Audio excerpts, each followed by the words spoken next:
Hello बच्चों, welcome back. 10th ICSE board 2026 का एक क्वेश्चन है। A type of glass have refractive index 1.8। Calculate the speed of light in this glass. और light की speed air में वही है जो होती है, यानी कि 3 × 10⁸ ठीक है। और दूसरा पार्ट है, अगर विड्थ ब्लॉक का डबल है तो फिर लाइट की स्पीड क्या होगी ब्लॉक में। तो क्वेश्चन में तो कुछ भी नहीं है, बहुत सिंपल क्वेश्चन है, लेकिन इसके थ्रू जो कॉन्सेप्ट समझने वाली है वो ये है। रिफ्रैक्टिव इंडेक्स ये क्या चीज़ होती है, ठीक है। हम सबको पता है लाइट जो है वो स्ट्रेट पाथ में ट्रेवल करती है। अगर ये बाउंड्री है जहाँ पे से एयर और वाटर में दो मीडियम अलग अलग हो रहे हैं, ठीक है। एयर जो है उसमें मॉलिक्यूल्स की डेंसिटी कम होगी तो वो रेयर होगी, और वाटर में डेंसिटी ज़्यादा होगी तो वो डेंसर होगी। अब लाइट जब भी पड़ेगी इसमें, लाइट कैसे भी कर सकती है। तो अगर वो किसी एंगल पे आ रही है, ठीक है, इसको क्या बोलते हैं, इंसिडेंट रे। और यहाँ पे एक नॉर्मल आप इसके ऊपर डाल सकते हैं ऐसे। तो लाइट ये रेयर मीडियम से आ रही है और डेंसर मीडियम में जाके रिफ्रैक्ट होगी, यानी कि रिफ्रैक्शन का मतलब होता है bending of light when it goes from one medium to another. तो लाइट जब एक मीडियम से दूसरे मीडियम में जाएगी तो वो मुड़ जाएगी, उसका पाथ जो है वो चेंज हो जाएगा, ठीक है, डेविएशन हो जाएगा। ऐसा क्यों होगा? क्योंकि लाइट की स्पीड बदल जाती है। यहाँ पे मीडियम ज़्यादा डेंसर है तो लाइट की स्पीड हल्की हो जाएगी और लाइट टुवर्ड्स नॉर्मल मुड़ जाएगी, ठीक है।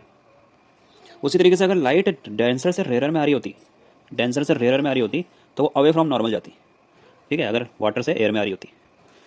अब वो कितना मुड़ेगी, कितना बेंड होगी, यही बात डिसाइड करता है रिफ्रैक्टिव इंडेक्स, जो कि उस मटेरियल का होता है, उस मीडियम का जिस मीडियम में लाइट एंटर करती है रिफ्रैक्ट होने के बाद, ठीक है। यानी कि रिफ्रैक्टिव इंडेक्स ये बताएगा कि लाइट ने कितना मुड़ना है, ज़्यादा मुड़ना है या कम मुड़ना है। मुड़ना है तो है, लेकिन कितना मुड़ना है, ठीक है। और ये भी डिपेंड करता है मटेरियल के ऊपर कि मटेरियल कैसा है।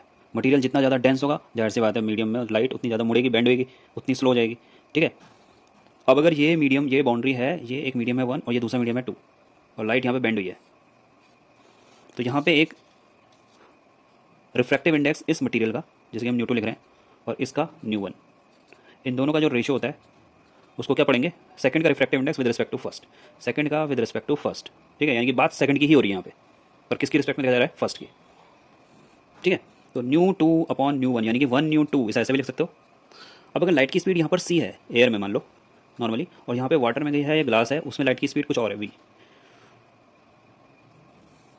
तो यहाँ पे हम इसको ऐसे भी लिख सकते हैं कि C into new 1 is equal to V into new 2, इस तरीके से। यहाँ से न्यू 2 अपॉन न्यू 1 आपका क्या आएगा, सी अपॉन वी, और न्यू 2 अपॉन न्यू 1 मतलब one nu 2 c upon v, और 1 न्यू 2 को तुम सीधा न्यू भी लिख सकते हो अगर 1 क्या है, एयर, क्योंकि एयर का तो 1 ही होता है, ठीक है। तो डायरेक्ट सी अपॉन वी हो जाएगा। या फिर ऐसा समझ लो कि तुम बोल रहे हो कि velocity of light in second medium क्या होगी, सी अपॉन न्यू, यानी कि जो भी स्पीड एयर में है उससे उससे कम हो जाएगी, उसके रिफ्रैक्टिव इंडेक्स से उसे डिवाइड कर दोगे, यानी 1 अपॉन रिफ्रैक्टिव इंडेक्स टाइम्स वो कम हो जाती है। तो ये फॉर्मूला तुम हर किसी के लिए लगा सकते हो। जैसे अगर मान लो यहाँ पे स्नेल्स लॉ है, आई और ये एंगल ऑफ रिफ्रैक्शन है और ये एंगल ऑफ इंसिडेंस है, तो अगर तुम्हें स्नेल्स लॉ लिखना है जो कि होता है nu 2 upon nu 1 is equal to sine i upon sine r, ये होता है ना फॉर्मूला, ठीक है। तो इसको लिखना चाह रहे हो तो ऐसे लिखो, mu 1 into sine I 1, mu 1 into sine I equal to new 2 into sine R. ऐसे सी के लिए लिखना है, स्पीड के लिए लिखना है तो C into new 1 is equal to V into new 2। ऐसे अगर वेवलेंथ के लिए लिखना है, लाइट की वेवलेंथ भी चेंज होगी, लैम्डा यहाँ पे है, यहाँ पे मान लो लैम्डा डैश होगी, तो lambda into new 1 is equal to lambda dash into new 2। तो इस तरीके से याद रखो कि ज़्यादा सही रहेगा कि जो इस साइड का जौन सा मीडियम है उस साइड का रिफ्रैक्टिव इंडेक्स उसके सारे पैरामीटर्स के इनटू में आ रहा है, ठीक है। तो इसमें याद रखना आसान होता है, बजाय कि रेशियो में क्या हो जाता है ये सब कुछ, nu 2 upon nu 1 is equal to sine i upon sine r is equal to speed का लाइट की स्पीड का ratio c upon v is equal to lambda upon lambda dash wavelength का रेशियो। तो ऐसा नहीं याद रख के इसको ऐसे याद करोगे कि जिधर का वेवलेंथ, जिधर के वो है मीडियम, उधर ही से उसको इंटू करना है, इक्वल टू में nu 1 into c is equal to new 2 into v, nu 1 into sine i is equal to new 2 into sine r, nu 1 into lambda is equal to new 2 into lambda dash. तो ज़्यादा आसानी होगी। और अगर ऐसे याद नहीं रखना है तो ऐसे समझो कि दूसरे मीडियम में जाने पे लाइट का कोई भी चीज़ जो है, कोई भी parameter 1 upon refractive index times कम हो जाएगा। इसी तरीके से लैम्डा डैश भी क्या होगा, 1 upon new times of lambda, ठीक है। मतलब रिफ्रैक्टिव इंडेक्स से डिवाइड करता तो उस तरफ की दूसरी तरफ की पैरामीटर आ जाएगी। तो रिफ्रैक्टिव इंडेक्स ही वो चीज़ है जो डिसाइड करेगा कि कितना लाइट बेंड हुई है, ठीक है। इस बात से कोई मतलब नहीं है कि वो कहाँ तक है, वो मीडियम कितनी दूर तक है, कितनी मोटाई में है, बस वो सबके लिए बराबर होगा। पूरी लाइट जहाँ तक भी जाएगी वो सबके लिए एक जैसा ही काम करेगा। तो ऐसी इसी बेस पे फिर इसका आंसर देखते हैं।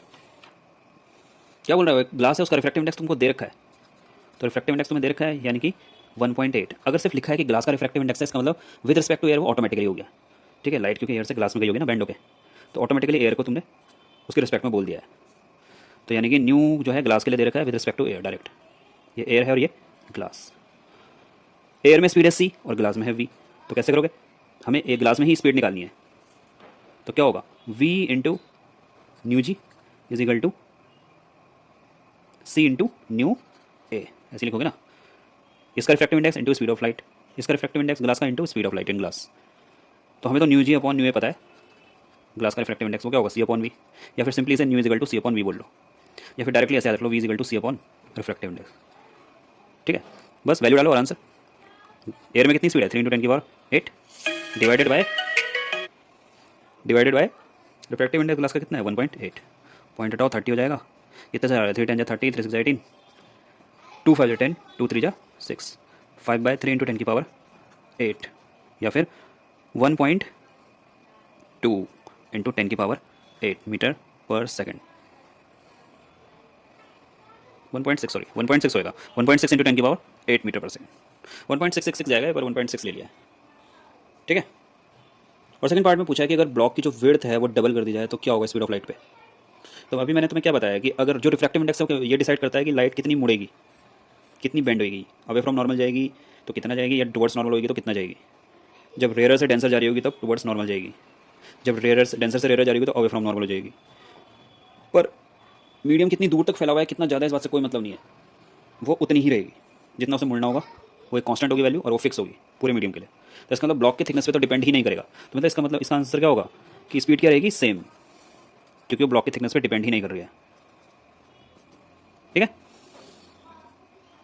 तो इस तरीके से क्वेश्चन तो सिंपल है, लेकिन इसके साथ जो कॉन्सेप्ट है रिफ्रैक्टिव इंडेक्स को कैसे रखना है मीडियम के साथ, और उसकी वैल्यूज बाकी पैरामीटर के साथ कैसे रखनी है, लाइट की स्पीड, वेवलेंथ या फ्रीक्वेंसी चेंज नहीं होगी, स्पीड, वेवलेंथ या फिर ये sine of angle of i, sine of angle of r, इनके साथ कैसे रखना है वो ध्यान रखना है, बस मेन चीज़। ठीक है, थैंक यू क्लास।